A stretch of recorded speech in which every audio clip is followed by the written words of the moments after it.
Genteng. Kamu teringin nak makan apa? Saya tak ada idea nak masak apa ni. Sebab saya dah beli, hari pertama saya beli kat pasar Ramadan, tak sedap. Hari kedua tak sedap. Mahalnya subhanallah, seketul ayam RM10. Beli 3 ketul RM30. Tapi lepas tu kita buang. Beli lagi, buang lagi. Tak nak saya nak masak, Bik. Kamu teringin nak makan apa? Kalau saya itu teringin apa ya, itu banyak boh beli sepertinya. Apa itu Mak Ani itu. Kalau masak boh dikasih telur, dikasih ayam, dikasih macam-macam enak. Tapi saya makannya, kalau bisa makan saya Yalah, sabar. sahur. Sabar ya. Mak Ani apa? Kuih ke apa? Ya bukan apa itu, boh bukan kue itu, Mak Ani itu.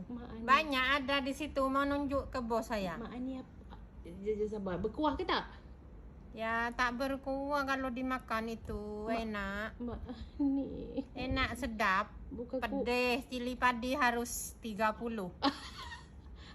Apa benda yang aku masak Mak Ani? Bawang putih 1 bulat. Enak, sedap, mantap. Oh, saya banyak kali masak. Sering dah masak. Saya boh di sini. Saya tak raya nak teka. Dah pergi ambil sikit Mak Ani ya.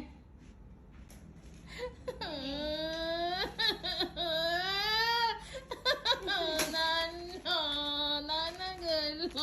Enak ini, sedap kalau sahur itu, bos. Aku sepak juga tu ni. Ini.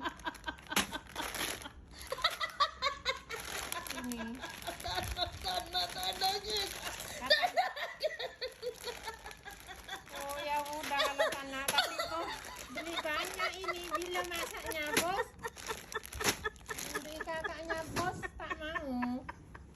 Ini bukan Mak Ani. Apa bos? Ini yang tersebut ni.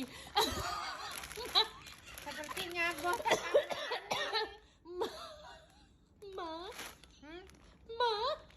Mani sepertinya bos.